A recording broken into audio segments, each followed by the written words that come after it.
Hey, what's going on, everyone? It's your boy Greg Hash Williams. Now, listen, we doing something historical. Usually on the Final Life Show, I have veterans or military spouses. This is gonna be my first ever non-military service member related back in their life, non-spouse. But we gonna do it big. Because I got Marques Ogden in the house. Everybody, if you don't know who Marques Ogden is, then you must be living under a rock. Okay, former NFL player. Uh, Listen, businessman, a galore. Many success stories out of this man's mouth. Many trials and tribulations, though. You can't be successful without a little bit of bumps in the road. And get authentic with Marcus show. I mean, it's globally ranked. It's popping. I like Rashad Evans. I like the Rashad. I was trying to get into that episode today. I got a day job, Marcus, so forgive me. But you got some big guests coming on. So let me just be quiet and let you steer the show. Marcus Ogden, listen, let's start off right. Let's start off right. You know, the way we connected, I'm the grandson of a World War II veteran. I still serve in the military today. Shout out U.S. Army Reserve School. Um, your grandfathers, both of them served in World War II. So what was it like having one was from Virginia, one was from Georgia, and they both served in Germany? What was it like? Let's honor their memory. Let's talk about it. It was great, man. So one was from DC, the other one was from Georgia. And my father's father was from Georgia. My mom's dad was from DC. And I remember seeing my grandfather in DC had his old World War II rifle downstairs underneath the steps in the basement. And he talked to me about, all the things that he went through in the army, trying to desegregate and trying to, make a better life for himself. And my other grandfather was the same way. He only had a third grade education, so he was all about, that whole process as well. So in reality, man, having those guys really to lead me and help me kind of get myself grounded to where I'm at today, they were huge in my life, especially my mom's dad, my maternal grandfather, because I spent a ton of time with both my grandparents, my grandmother and grandfather, my mom's parents in DC growing up. So a lot of great stories, a lot of great memories, a lot of great things that I learned in that regard. And yeah, man, it was just really awesome, overall, in that regard. So just let's stay there a little bit more. What was one of the most impressionable things that, either of your grandfathers said? I really feel like, sometimes the greatest generation, always drop dimes on us. My grandfather always told me stories as well. He served in the Philippines, World War II, and the segregation as well. What was one of the most inspiring things that one of them or both of them imparted on you word wise? Great question, man. It was really about persevering through hard times. They both face, like I said, segregation, racism, separatism, and both of them did not allow that to be somebody or something that kept them or held them back. They didn't allow that to move or sway them in any way. And as a result of that, it was really awesome for them to impart on me that wisdom that was needed in order to get where I need to go in my life, to where I'm at today as a successful speaker, coach, consultant, podcaster. Only 5% of podcasters monetize their podcast, and we're in the 5%, doing very well. We have a lot of people that just love what we're doing and running ads on our show, and so we're just excited and really passionate about what we're doing now today going forward. So, let's go, you graduated Howard University, and then, you get into the NFL. I know we have a lot of military members, service members, big football fans, what was one of the most memorable moments of your NFL career? All right. So one of the most memorable moments of my NFL career was making to the National Football League as a rookie and making the team, making the active roster. And I remember Jack Del Rio telling us this when I was drafted to the National Football League. He said, Everybody in this room, you need to be your own CEO, your own chief executive officer. And when you put that into that regard, into that mainframe, that's what you should be focusing on. That's what you should be utilizing, in how you do everything with your everyday life. So for me, it was being drafted to the National Football League by the Jaguars, who beat the Chargers, and now they're going off to the next round. And having Jack Del Rio tell me as a 22-year-old rookie that it's important that you are your own CEO in everything that you do going forward. So as far as and then after that you transition into business, construction, somewhere in along the lines, you had your own construction firm, if I got that right? Construction You got firm. that right. Yep, Yeah, yep. and you made oh, how do you attribute, going from the NFL into construction and being successful at it? The discipline, talk about it.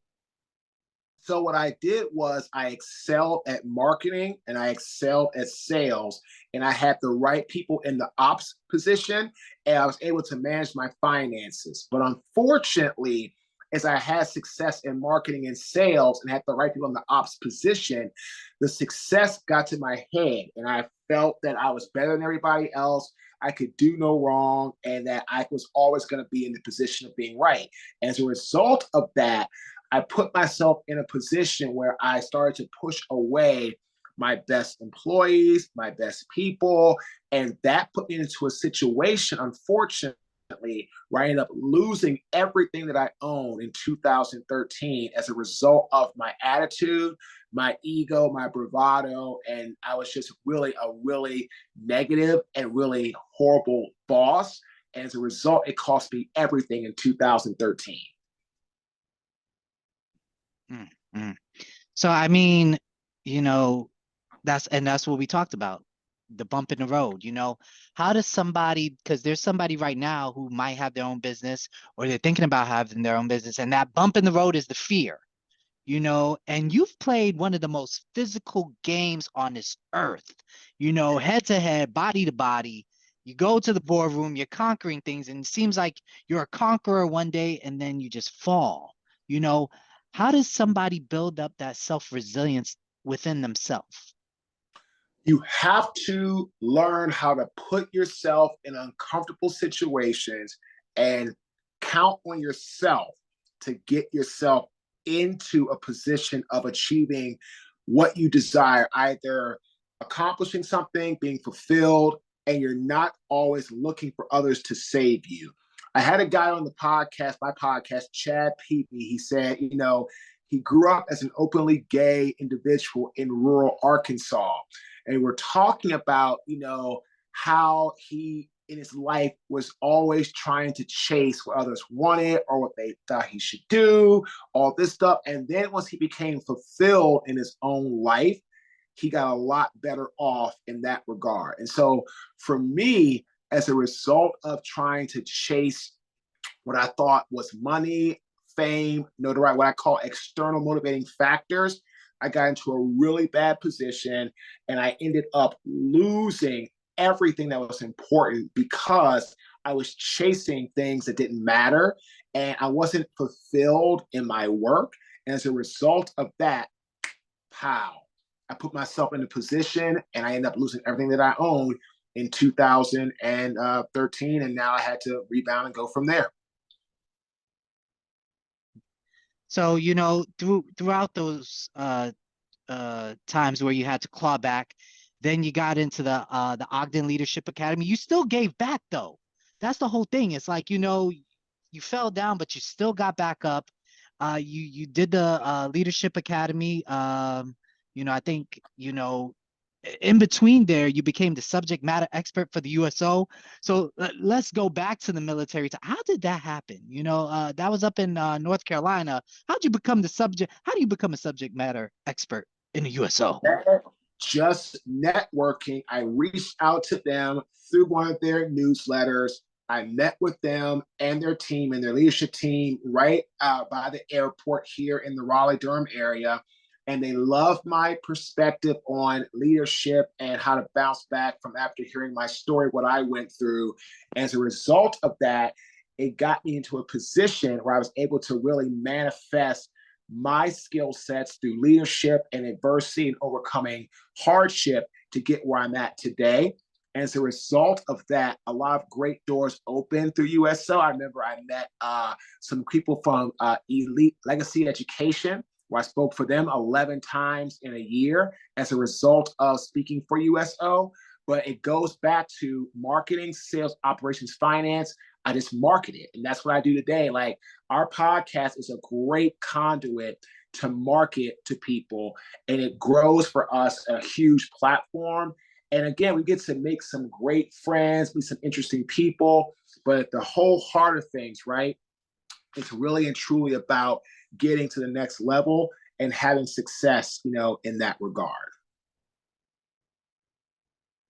So, let's go right into the nitty gritty as you being a CEO, what are some of the leadership qualities that you look for people? What are you looking for when you have somebody that wants an opportunity, and you're in a position of power and you want to grant that opportunity? What characteristics are you looking for?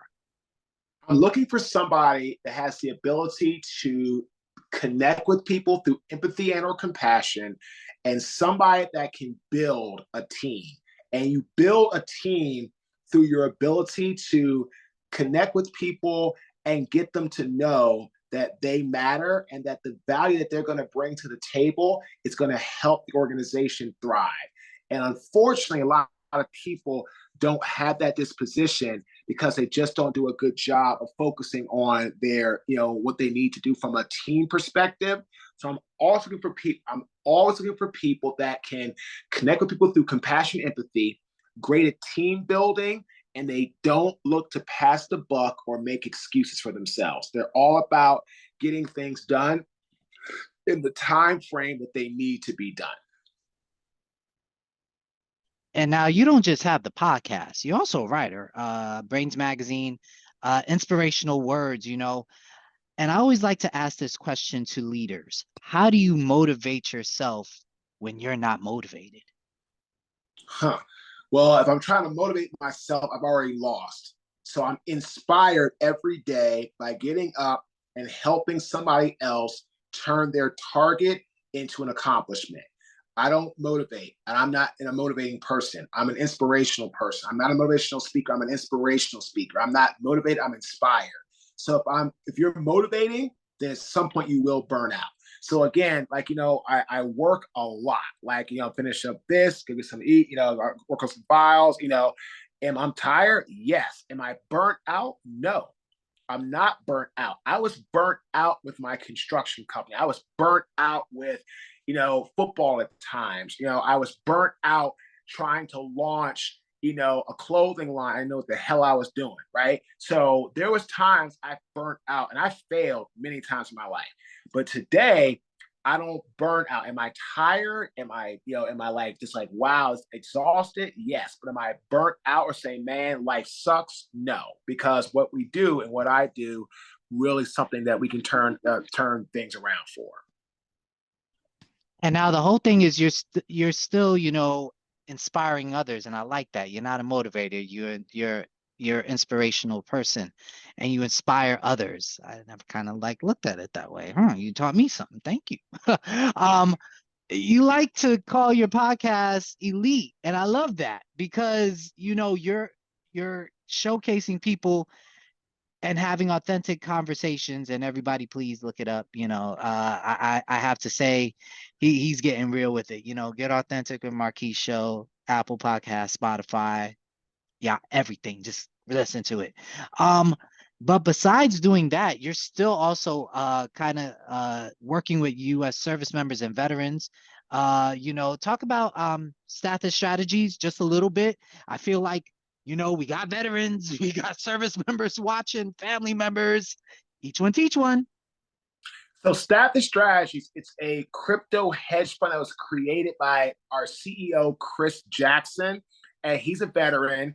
and he served overseas many years. And all of our team, Edie, our COO, Ken, myself, Gerard, we all either have been in the service, which I have not, or we support the armed services. So Stathis does a phenomenal job in the regards of showing people there's no way to make money other than real estate, investments, and crypto is going to be here. So Chris has done very well for himself in that regard, pushing himself to the next level of always being somebody that is focused on the end game of getting where they need to go and being able to create for themselves what they need in order to do exactly what they can and create wealth through other ways of making money. So crypto is a great way, with the right resources, with the right leadership, with the right people leading you,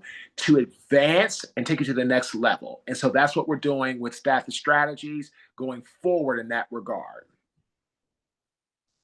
And I love that you're always giving back to our service members, and do you feel that, it might be an idiotic question to ask, do you really feel because you have that family military tie, that has become a passion of yours over the years? Oh, absolutely. I mean, both my grandfathers, and both were important to me. Both were my heroes. Both of them, I have their names tattooed on my back. I'm a big family guy with tattoos that really kind of relate to my family and show like my family's temple. So yeah, of course, having two grandfathers serve our country in World War II, that always is going to push me towards wanting to go in that regard. So absolutely, I always love our best armed forces regardless, but I have a closer, relationship because of my grandfather from the time that they served in the military. All right. And, I don't want to keep you too long. I know you got other things to do, and I'm grateful that you came on the show. I love to give tips, and I love to teach people, or if I can't teach you, I like to get somebody that can teach you, and what are three things that somebody can do, as they're stepping into the entrepreneurial world? What are three things that you feel would help them get a catapult, a little leverage, right out the gate? Know your business. If you're going to have a partner, vet your partner and your team members. Always be properly funded, no matter what.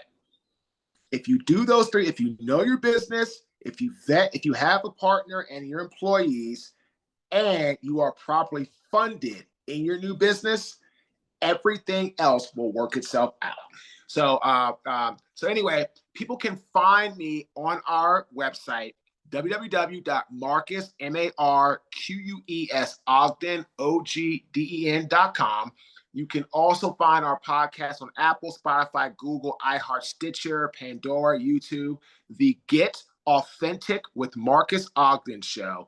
We're almost at 22,000 downloads of our show, and we're only 6 months old. So again, like I tell everybody, you need to have that focus, and you need to have that self and keep going forward. But you can go support us and find our podcast on any platform, and find us on our website and reach out to us. Beautiful, beautiful. Listen, I just regurgitated what I heard, but I like that, you're mad humble, Marques. Because if I had your numbers, man, woo, I be talking out of my wazoo. I be stunting on people. Everybody knows that hush needs to hush up sometimes. But I'm gonna end the show as I always end every show. www.mbphings2017.org. That is www.mbp5kings2017.org. Thank you so much, Marques, for being on the show. Thank you for everything your family has done to for our country. Thank you for everything you're still doing for service members globally. And later on down the line, we're going to collaborate anyway, baby. This relationship is just beginning. Thank you Love so it, much, man. Marques, for being on. Reach out. Appreciate it, man. Thanks for having me on. All right. Peace, everybody.